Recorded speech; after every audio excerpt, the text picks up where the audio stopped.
हमें find out करना है कि what is the location of A, what is the address of A. तो एड्रेस ऑफ ए निकालने के लिए माइक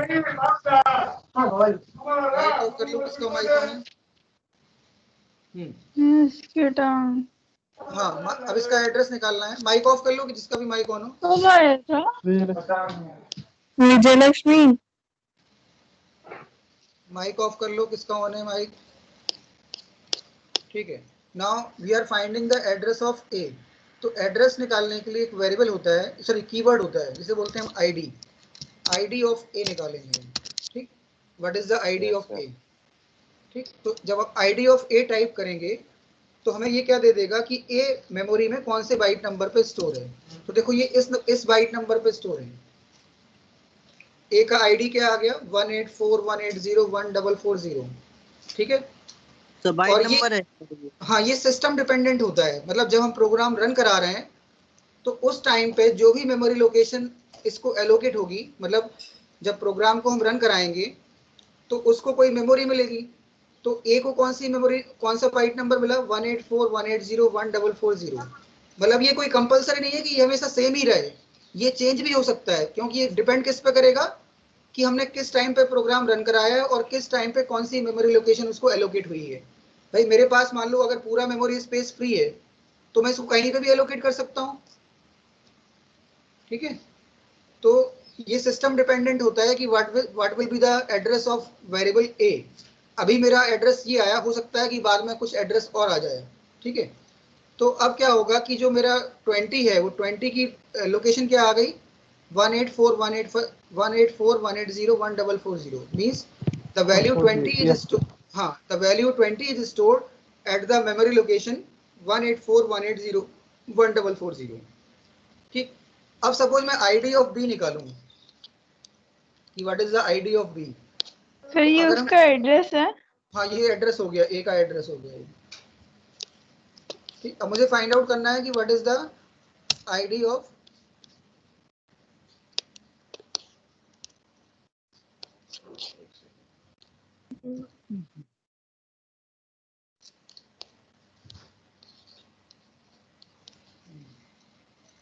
ये कर्सर नीचे क्यों नहीं आ रहा है?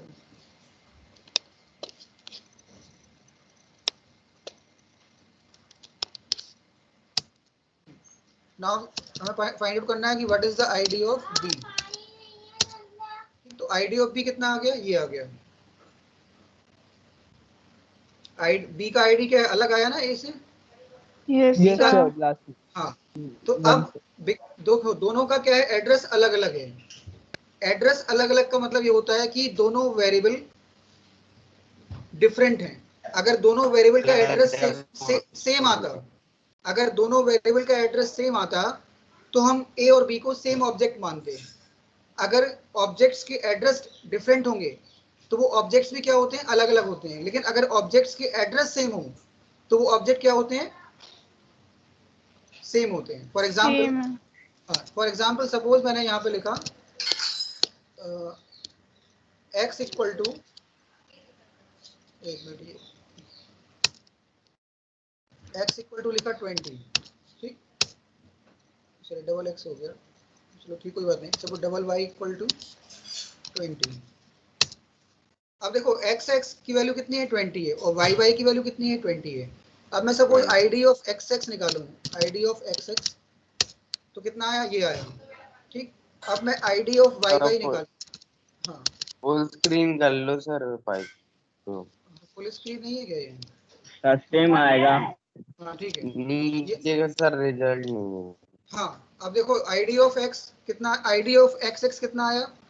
ये आया। और आईडी ऑफ y कितना आया? सेम आया।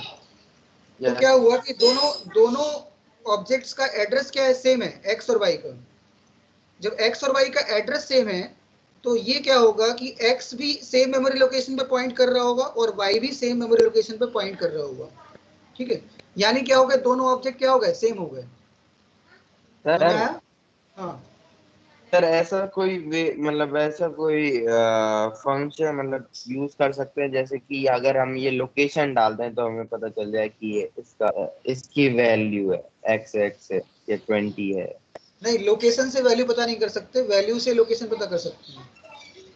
Yes sir. ठीक है, तो अब देखो दोनों के एड्रेस सेम आए, मतलब क्या हुआ, एड्रेस सेम आया तो इसका मतलब ये हो गया कि जैसे मैं बोलूं ये हमारा ये था मेमोरी, ठीक है। अब एक वेरिएबल का नाम है एक्स एक्स और एक वेरिएबल का नाम है वाई वाई।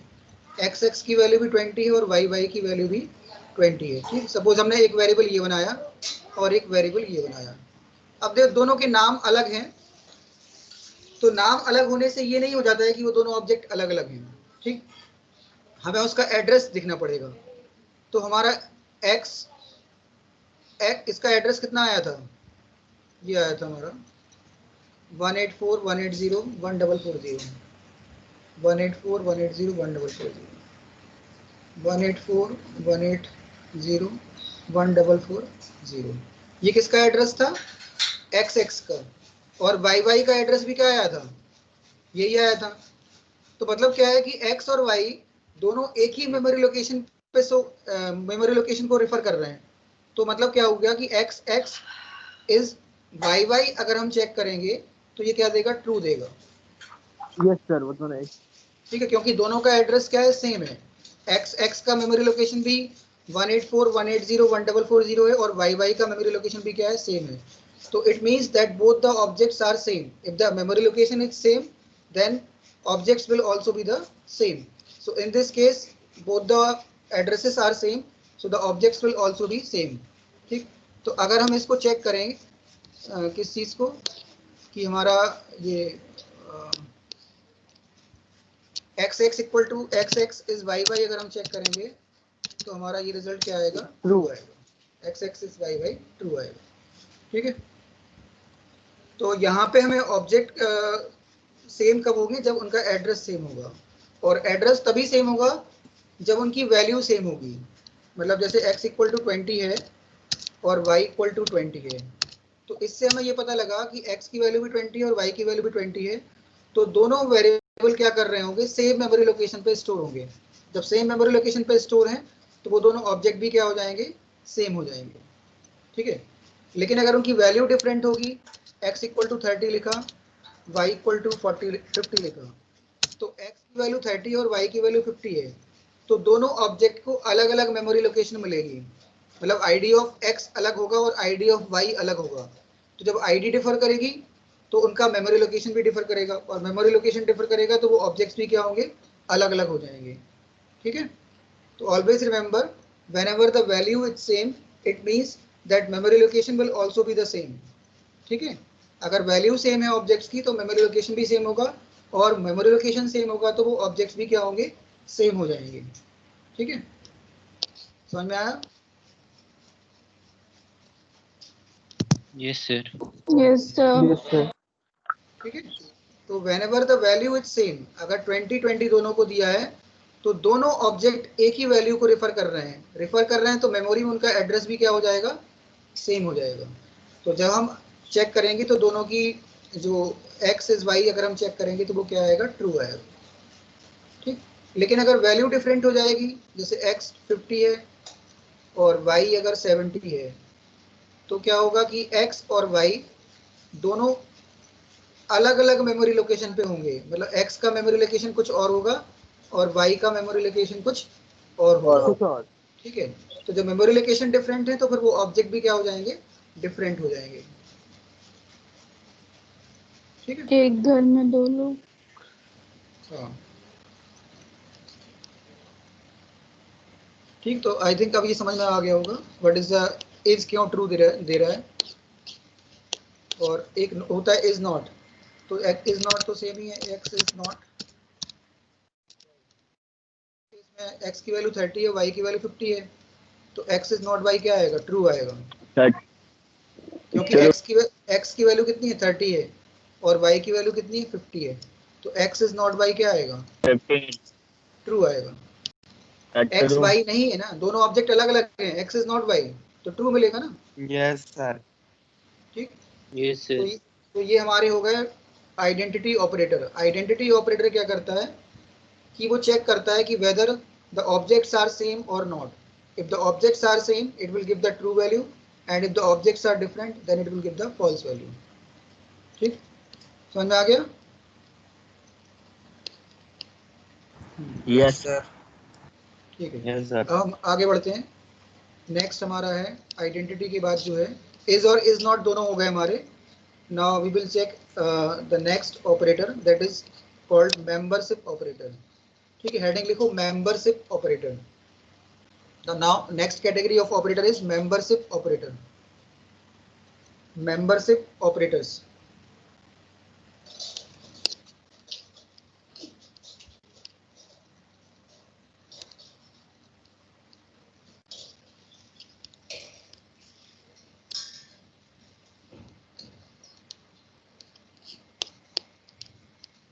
ठीक है, ये देखो लिखा हुआ है स्क्रीन पे, स्क्रीन पे लिखा हुआ है मेंबरशिप ऑपरेटर्स। आई थिंक अब विजिबल होगा क्योंकि मैंने उसको जूम कर दिया। Yes sir. हाँ, तो मेंबरशिप ऑपरेटर की डेफिनेशन ये लिखी हुई है इसमें कि they are used to check if a value is a member of the given sequence और नॉट। ठीक, हम ये चेक करते हैं कि कोई वैल्यू किसी पर्टिकुलर सीक्वेंस में एग्जिस्ट कर रही है कि नहीं कर रही है। ठीक, तो इसमें दो तरह की मेंबरशिप ऑपरेटर हैं, एक है इन और एक है नॉट इन। हमारे पास कितने ऑपरेटर हैं? दो, इन एंड नॉट इन। ठीक, तो ये कैसे वर्क करता है इसको बताता हूँ मैं। जैसे कि मैंने अभी तुम लोगों को एक लिस्ट नहीं पढ़ाया मैंने, तो आगे अभी एक कॉन्सेप्ट आएगा लिस्ट का। तो लिस्ट क्या होता है? कलेक्शन ऑफ वैल्यूज होता है और इसको स्क्वायर ब्रैकेट में लिखते हैं। जैसे कि हमने लिखा 1, 4, 5, 7। तो इस लिस्ट में कितनी वैल्यूज हैं? 4 वैल्यूज हैं और लिस्ट को हमेशा स्क्वायर ब्रैकेट के अंदर लिखते हैं। आगे मैं बताऊंगा कि लिस्ट क्या होता है। List is a collection of values which are stored in a square bracket. ठीक, तो अब मुझे सबको चेक करना है कि वेदर जो लिस्ट है हमारी, उस लिस्ट में कोई वैल्यू एग्जिस्ट कर रही है कि नहीं कर रही। 4 इन एल, मैं चेक कर रहा हूँ कि मेरे 4 जो है एल में है कि नहीं। तो ये क्या है देगा? ट्रू देगा। सर स्क्रीन शो नहीं हो रही। तो हो रही है सर हो रही है, नेट हो रही है। हाँ, सर, हो स्क्रीन रही तो है। शेयर्ड है स्क्रीन। स्क्रीन को शेयर किया हुआ है मैंने। सर अभी हो गई। हाँ ठीक है। अब देखो मैंने चेक क्या कर रहा हूँ, 4 इन एल। तो 4 एल में एग्जिस्ट कर रहा है कि नहीं? Yes sir. Yes sir. कर रहा है। तो ये आएगा ट्रू आएगा। ठीक है, अब मैंने सपोज लिखा 8 इन एल, तो ये क्या देगा? फॉल्स देगा। फॉल्स। हाँ, तो ये चेक कर। हाँ, तो इनका यूज ये हो गया कि हमें ये चेक करना है कि कोई सीक्वेंस है हमारे पास। जैसे यहाँ पे लिस्ट क्या है? एक सीक्वेंस है। तो उस सीक्वेंस के अंदर हमें चेक करना है कि weather a particular value is existing और नॉट। ठीक है, so for that we can use membership operator. So using the in operator we can check whether that a particular value is existing in a sequence or not. ठीक है, तो हमने यहाँ पे ये चेक कर लिया कि हमें 4 चेक करना है कि 4 हमारा 1 4 5 7 यानी वो एक सीक्वेंस है, उस सीक्वेंस के अंदर है कि नहीं। तो हमने कंडीशन लगा दी 4 इन एल, तो 4 इन एल क्या दे देगा? ट्रू दे देगा। अब हमें चेक करना है कि 8 एल के अंदर है कि नहीं, तो 8 इन एल क्या देगा? फॉल्स देगा। ठीक, ऐसे अगर हम ये चेक करेंगे 4 इन नॉट, सॉरी 4 नॉट, दूसरा क्या है? नॉट इन है ना, 4 नॉट इन एल, तो ये क्या देगा? ये फॉल्स देगा। फॉल्स। हाँ, ये फॉल्स दे देगा। ठीक, अगर हम लिखें 8 नॉट इन एल, तो ये ट्रू देगा क्योंकि 8 तो उसमें है नहीं, तो ये ट्रू दे देगा। तो इन और नॉट इन। ठीक है, हमारे पास दो ऑपरेटर हैं, इन एंड नॉट इन। इन और नॉट इन कौन सी कैटेगरी में आते हैं? मेंबरशिप ऑपरेटर की कैटेगरी में आते हैं। और ये चेक करते हैं कि whether any value is existing in a sequence और नॉट। किसी सीक्वेंस के अंदर कोई वैल्यू एग्जिस्ट कर रही है। अगर वो एग्जिस्ट कर रही होगी तो ट्रू देगा, और अगर एग्जिस्ट नहीं कर रही होगी तो क्या देगा? फॉल्स देगा। ठीक है, सो ये मेंबरशिप ऑपरेटर भी हमारा कंप्लीट हो गया, यानी कि हमारा जो सारे ऑपरेटर सब कंप्लीट हो गए हमारे। ठीक, all the operators are completed. ठीक, और हमने वेरिएबल भी पढ़ लिया कि वेरिएबल क्या होता है, और ऑब्जेक्ट के बारे में भी पढ़ लिया कि ऑब्जेक्ट क्या होता है। ठीक, के बाद जो है सारे ऑपरेटर्स कंप्लीट हो गए हैं, वेरिएबल भी कंप्लीट हो गया। अब हमारा क्या बचता है, हाँ इसमें कुछ डेफिनेशंस और हैं जो मैं बता देता हूँ कि डेफिनेशन कौन कौन सी है।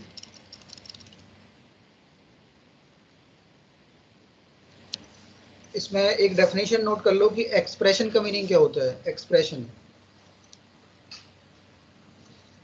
एक्सप्रेशन नोट करो हेडिंग एक्सप्रेशन या एक्सप्रेशंस। एक्सप्रेशंस की डेफिनेशन लिख लो, लिखो it is defined as,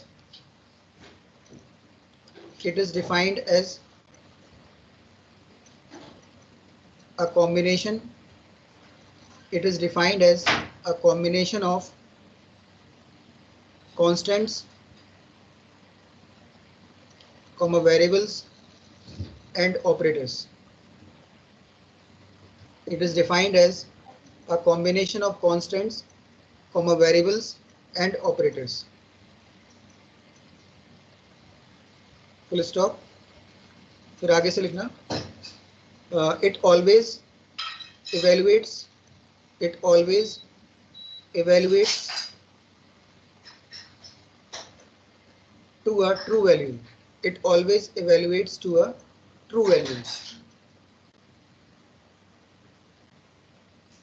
it always evaluates to a true value. ठीक है, सॉरी ट्रू वैल्यू नहीं, it always evaluates to a value लिखना, ट्रू हटा देना, ट्रू नहीं लिखना वहां पे, it always evaluates to a value लिखना। An expression always evaluates to a value, true cut कर देना अगर किसी ने ट्रू लिखा हो तो, it always evaluates to a value. ठीक, अब एक्सप्रेशन मीन्स क्या होता है, जैसे देखो यहाँ पे एग्जाम्पल लिखे हुए हैं, जैसे इन्होंने एग्जाम्पल लिखा हुआ है फर्स्ट इज 100, तो 100 क्या है, एक एक्सप्रेशन हो गया। एक्सप्रेशन की डेफिनेशन क्या है, expression is defined as a combination of constants comma variables and operators. मतलब कि उसमें कॉन्स्टेंट्स भी हो सकते हैं, वेरिएबल भी हो सकते हैं, ऑपरेटर्स भी हो सकते हैं, और या सबका कॉम्बिनेशन हो सकता है। ठीक है, तो फॉर एग्जाम्पल अगर हमने 100 लिखा हुआ है तो 100 क्या है, कॉन्स्टेंट वैल्यू है, 100 इज अ कॉन्स्टेंट वैल्यू। जैसे मैंने लिखा 100, तो 100 इज अ कांस्टेंट वैल्यू, तो हम कांस्टेंट वैल्यू को क्या मानते हैं, एक्सप्रेशन मानते हैं। Constants values are considered as expressions because they are giving a value, they evaluates to a value. जैसे 100 है तो 100 क्या हो गई, एक वैल्यू हो गई, तो एक्सप्रेशन की डेफिनेशन में लिखा हुआ है कि it always evaluates to a value, तो 100 will be considered as an expression. For example मैंने लिखा कोई इस तरह से लिखा, कोई वेरिएबल लिख दिया, जैसे मैंने लिखा नम। ठीक, तो नम जो है अगर उसकी कुछ वैल्यू है हमारे पास, नम अगर मैंने लिखा नम इक्वल टू 20, तो ये भी क्या हो गया, एक एक्सप्रेशन हो गया हमारा। This is also expression because num equal to 20, so it evaluates to a value, उसका एक रिजल्ट आ रहा है 20, so it means this is an expression. Suppose मैं लिखूं 3 इंटू नम, तो ये भी क्या हो गया, एक एक्सप्रेशन हो गया, क्योंकि एक्सप्रेशन क्या है, combination of constants, operators and variables. Expression is a combination of constants comma variable comma operators and variables. ठीक है, तो यहाँ पे कांस्टेंट भी है, ऑपरेटर भी है और एक वेरिएबल भी है, तो this is also a expression and it evaluates to a value because 3 into num करूंगा तो मुझे रिजल्ट क्या मिलेगा, 60 मिलेगा। ठीक है, so expression always gives a value, always remember that any expression is always gives a value। ठीक है, फॉर एग्जाम्पल और भी एग्जाम्पल दिए, जैसे इन्होंने लिखा 3.0 प्लस 3.14, तो ये भी क्या होगा, हमें क्या देगा, एक रिजल्ट देगा। 3.0 प्लस 3.14 करेंगे तो ये रिजल्ट देगा। फिर नेक्स्ट लिखा हुआ है 23 डिवाइडेड बाई 3 माइनस 5 इंटू 7, फिर ब्रैकेट में 14 माइनस 2, तो ये भी क्या है, कॉम्बिनेशन ऑफ कॉन्स्टेंट्स है, कॉम्बिनेशन ऑफ ऑपरेटर्स है। ठीक है, so this is also a expression. फिर लिखा हुआ है ग्लोबल प्लस सिटीजन, तो यहाँ पे ग्लोबल प्लस सिटीजन, तो आंसर मिल जाएगा हमें ग्लोबल सिटीजन। दोनों स्ट्रिंग्स को कंबाइन करेंगे तो क्या मिलेगा, ग्लोबल सिटीजन मिलेगा। तो always remember that expression always gives a result. Expression का हमेशा कोई ना कोई रिजल्ट जरूर आएगा। और एक्सप्रेशन होता क्या है? It is a combination of literals, operators and variables. ठीक है, समझ में आ गया? Yes, sir. एक्सप्रेशन की वैल्यू Yes, sir. डेफिनेशन समझ में आ गई। ठीक, अब एक चीज और होता है, स्टेटमेंट। क्या होता है स्टेटमेंट? एक टर्म और है स्टेटमेंट। तो पाइथन के अंदर जैसे कि मैंने लिखा प्रिंट, डबल कोट्स में मैंने लिखा computer science, print computer science. तो एक्चुअली ये क्या है? एक वैलिड पाइथन स्टेटमेंट है। Print Yes, computer sir. Science, result क्या है? कंप्यूटर साइंस है। तो स्टेटमेंट और एक्सप्रेशन में डिफरेंस होता है। स्टेटमेंट भी क्या होता है? वो भी एक कॉम्बिनेशन हो सकता है वेरिएबल्स का, ऑपरेटर्स का। ठीक है, और एक्सप्रेशन भी एक कॉम्बिनेशन होता है। लेकिन स्टेटमेंट हमेशा रिजल्ट नहीं का नहीं होगा सर। है। क्या कह रहे हो? सर स्टेटमेंट स्ट्रिंग का भी हो सकता ना? हाँ, स्टेटमेंट कोई भी हो सकता है। मतलब वो पाइथन, अगर पाइथन लैंग्वेज का सिंटेक्स अगर हम फॉलो कर रहे हैं, मतलब पाइथन लैंग्वेज की अगर हम ग्रामर फॉलो कर रहे हैं, तो कोई भी जो कोई भी चीज लिखते हैं, जैसे x=20 लिखा, तो x=20 क्या है? एक स्टेटमेंट है। x=20 is a statement. Yes sir. And अगर उसने कोई रिजल्ट प्रोड्यूस किया, तो वो क्या हो गया? एक एक्सप्रेशन हो गया। If any statement is producing any result, then it is called an expression. ठीक है, अगर कोई स्टेटमेंट है और पाइथन के रूल्स को वो फॉलो कर रहा है, तो वो क्या हो जाएगा? एक पाइथन का स्टेटमेंट हो जाएगा। ठीक, और अगर उस स्टेटमेंट से हमें कुछ रिजल्ट भी मिल रहा है, तो वो क्या हो जाएगा? एक्सप्रेशन हो जाएगा। स्टेटमेंट क्या होता है? वो हमेशा स्टेटमेंट रिजल्ट को प्रोड्यूस कर भी सकता है और नहीं भी कर सकता है।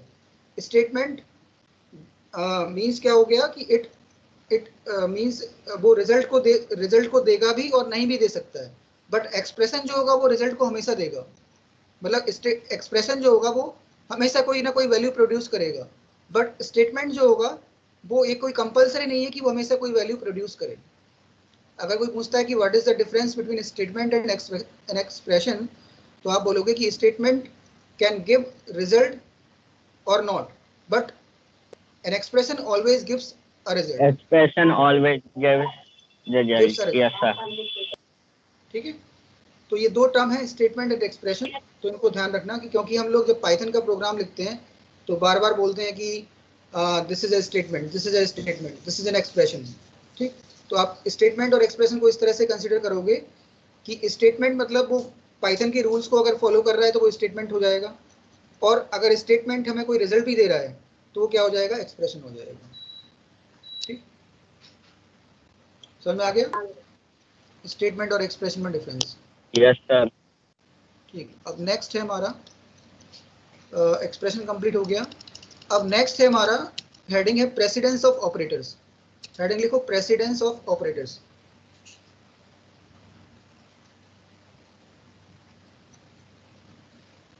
Precedence of operators.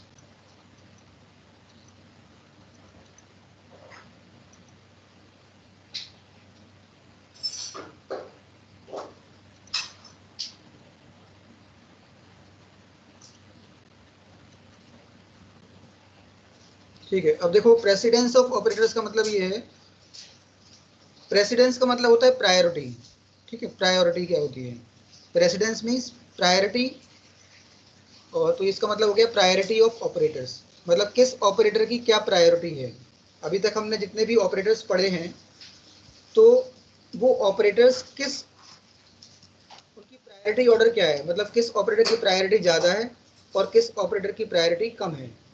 ठीक है, तो एक टेबल दिया हुआ है, ये ऑर्डर ऑफ प्रेसिडेंस, ये टेबल दी हुई है। तो इसमें सबसे हाई प्रायोरिटी किसकी है? ये एक ऑपरेटर है जिसे बोलते हैं हम एक्सपोनेंशियल ऑपरेटर। ये शायद मैंने नहीं बताया, तुम लोगों को बताया था क्या exponential operator? No sir. No sir, अभी नहीं बताया। हाँ, एक्सपोनेंशियल का मतलब ये होता है कि जैसे मैंने लिखा फॉर एग्जाम्पल मैंने लिखा यहाँ पे x की वैल्यू 20 है, मैंने लिखा x double asterisk 2। Double asterisk को बोलते हैं हम एक्सपोनेंशियल ऑपरेटर। तो ये क्या करेगा, ये निकालेगा 20 रेज टू 2, तो कितना आ गया 400। एक्सपोनेंशियल मतलब 20, x की वैल्यू कितनी 20, तो 20 की पावर 2 निकालेंगे तो कितना आएगा 400 आएगा। ठीक, जैसे मैंने लिखा 2 रेज टू 3, तो कितना आंसर आ जाएगा 8 आ जाएगा, मतलब 2 की पावर 3। ठीक, जैसे मैंने लिखा 5 4, तो ये क्या हो गया 5 रेज टू 4, तो 5 रेज टू 4 कितना आ गया 625 आ गया। ठीक, तो ये पावर ऑपरेटर बोलते हैं या एक्सपोनेंशियल ऑपरेटर बोलते हैं। ये सब पावर ऑपरेटर। हाँ, पावर ऑपरेटर या एक्सपोनेंशियल ऑपरेटर। ठीक, तो इसमें क्या होगा कि हमारे सबसे ज्यादा प्रायोरिटी किसकी होती है, एक्सपोनेंशियल ऑपरेटर की होती है। सबसे ज्यादा प्रायोरिटी किसकी है, एक्सपोनेंशियल ऑपरेटर। ठीक, एक्सपोनेंशियल।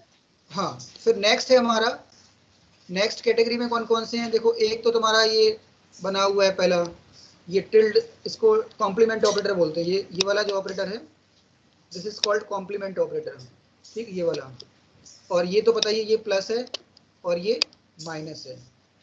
ठीक, लेकिन यहाँ भी क्या है, यहाँ पे प्लस और माइनस की तरह यूज नहीं हो रहा है ये। अभी मैं बताऊंगा कि कॉम्प्लीमेंट का मीनिंग अभी समझ में नहीं आएगा तुम लोगों की कि what is the meaning of complement.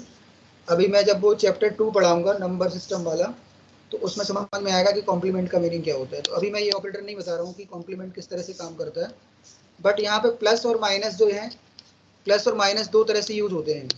एक तो मैंने बताया था कि अगर मैंने लिखा x इक्वल टू 20 और y इक्वल टू 40, तो अगर मैंने x प्लस वाई लिखा तो रिजल्ट कितना आएगा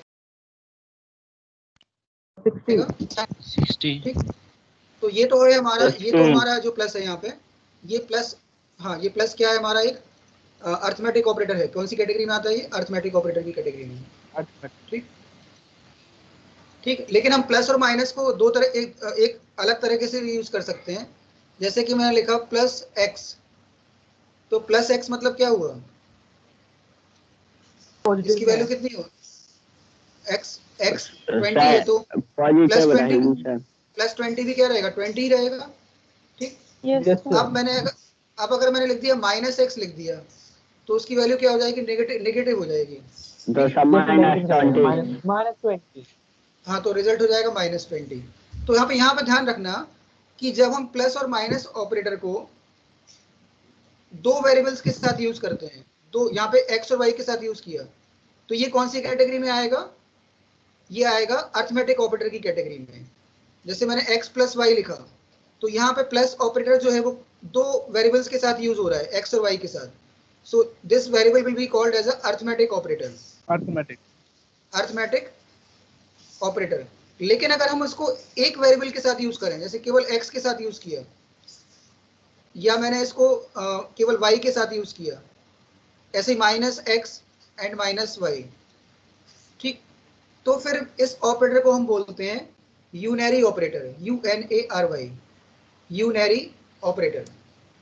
ठीक है, अगर वो ऑपरेटर केवल एक ही वेरिएबल के साथ यूज हो रहा है प्लस और माइनस, तो उसे क्या बोलेंगे, unary plus and unary minus.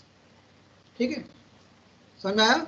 अगर वो वेरिएबल अगर वो ऑपरेटर दो वेरिएबल्स के साथ यूज हो रहा है तो उसे क्या बोलोगे, अर्थमेटिक ऑपरेटर। और अगर प्लस और माइनस केवल एक ही वेरिएबल के साथ यूज हो रहे हैं तो उसे क्या बोलेंगे, unary plus and unary minus. ठीक है,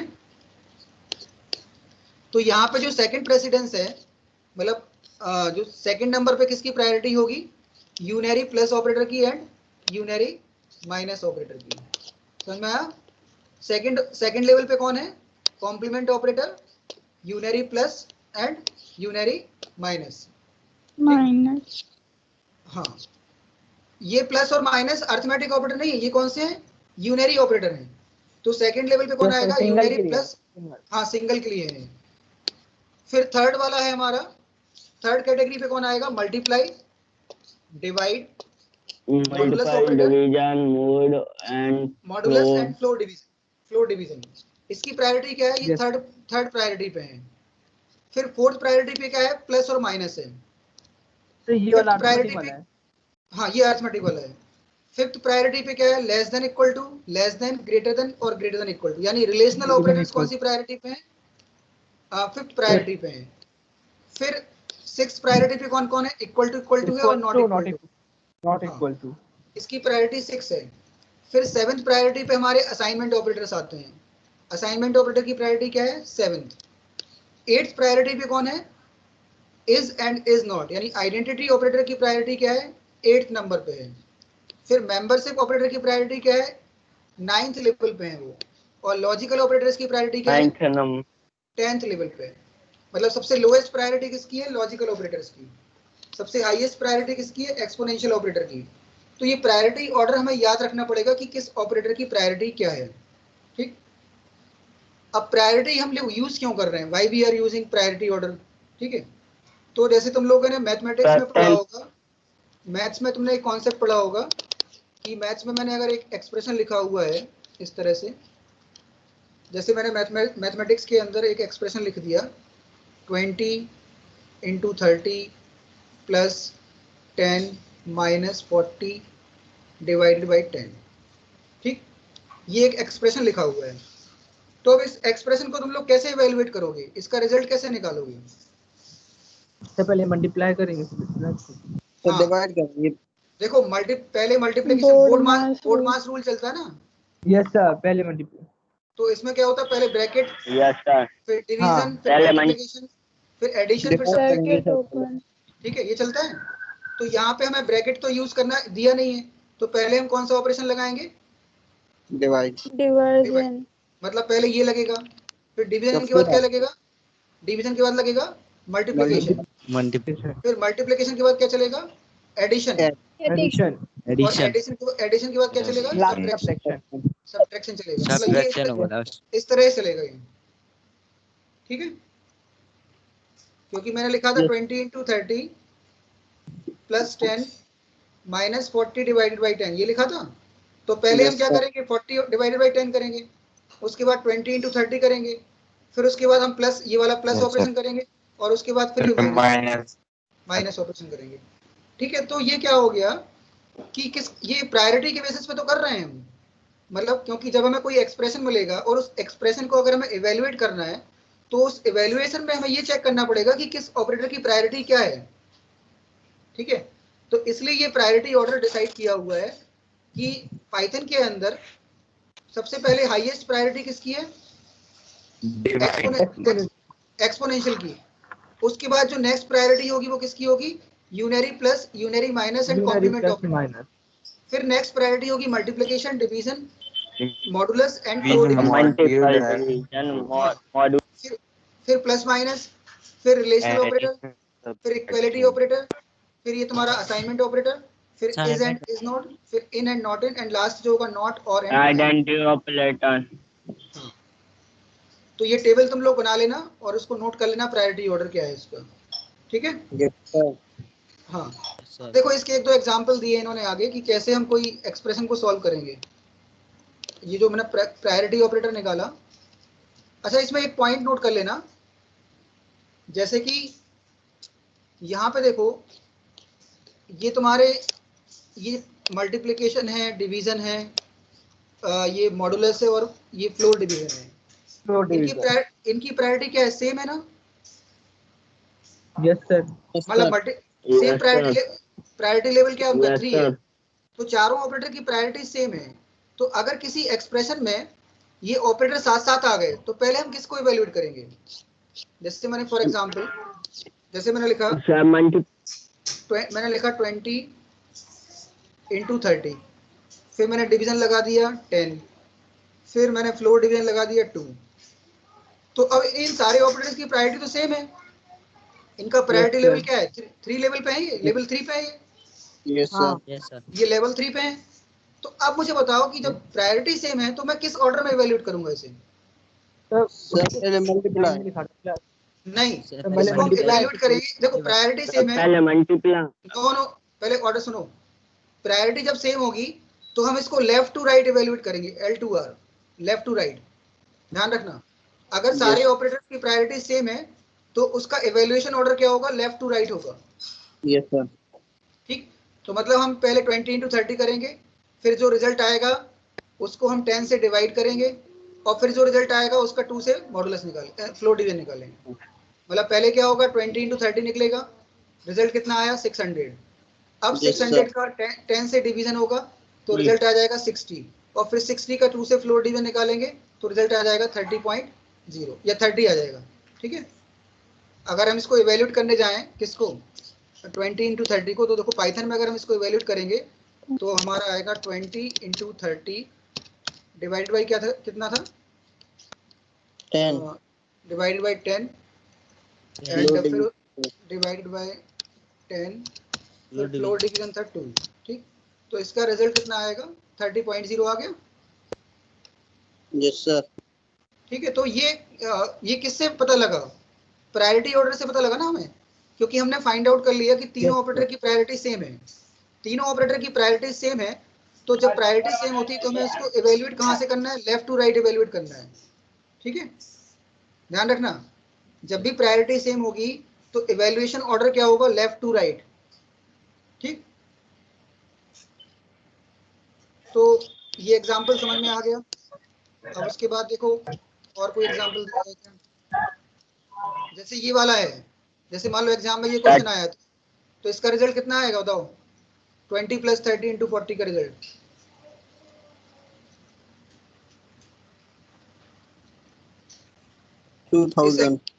इस एक्सप्रेशन का रिजल्ट कितना आएगा, 2000।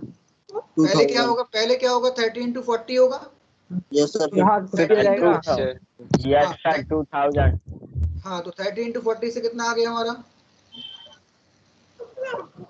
2000 कैसे आ जाएगा, 1200। 2000 नहीं तो आएगा, मेरा तो 1220 आ रहा है।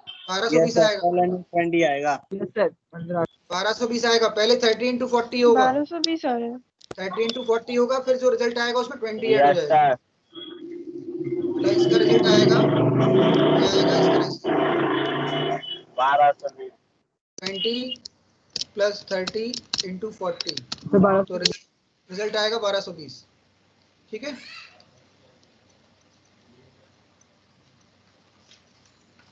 ठीक है, ये साइन करने से समझ में आ गया अब। Yes sir. Yes sir. हाँ, और एक एग्जांपल दे रहा हूँ, ये वाला एग्जांपल सोल्व करो जरा, ये वाला 5.10 वाला, इसका आंसर निकालो। सर 30 आएगा, पहले माइनस करेंगे फिर ऐड कर देंगे। पहले माइनस करोगे फिर ऐड करोगे, ठीक है, सही है। 30 आएगा। हाँ, सर लेफ्ट टू राइट चलेगा ना इसमें तो। Left to right. Yes sir.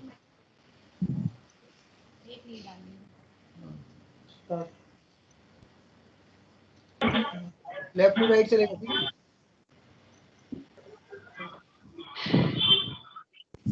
Yes, ma'am. Okay, now next एक और एग्जांपल लिखो, ये वाला एग्जांपल I had लिखो, no. इसका आंसर निकालो।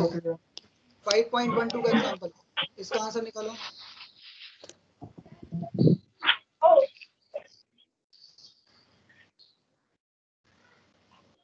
आंसर तो दिया है वैसे उसमें, लेकिन उसको इवैल्यूएट करके निकालो।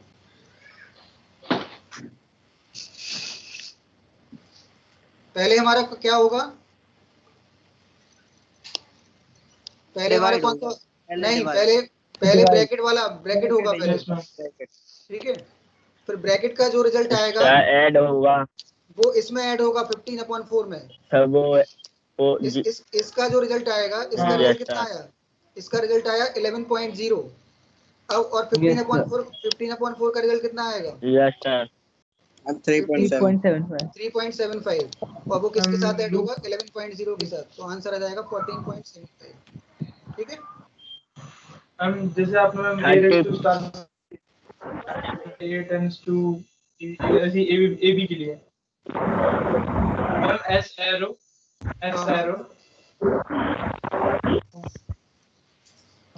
क्या पूछ रहे हो, बताओ क्या पूछ रहे हो।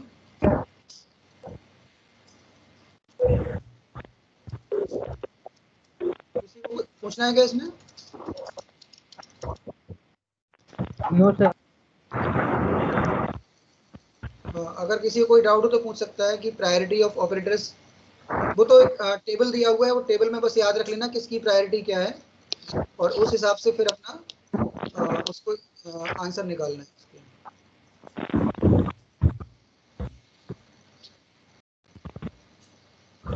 कितने पार्टिसिपेंट हैं?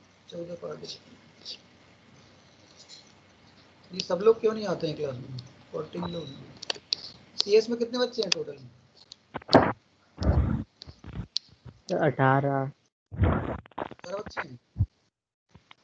ठीक है, 14 लोग तो कनेक्टेड हैं। सर लीव कर दे।